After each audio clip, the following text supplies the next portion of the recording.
কালকে রাত্রে রেখে বাড়ি গেলাম, 11টার সময় বাড়ি গেছি।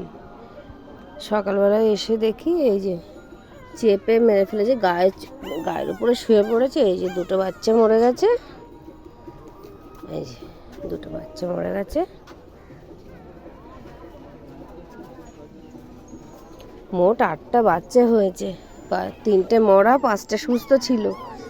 কাল রাতে রেখে গেলাম, এসে দেখি দুটো গায়ের উপরে শুয়েই মেরে ফেলেছে। ওরা কি আর বোঝে? সেই বুদ্ধি কি আর আছে ওদের?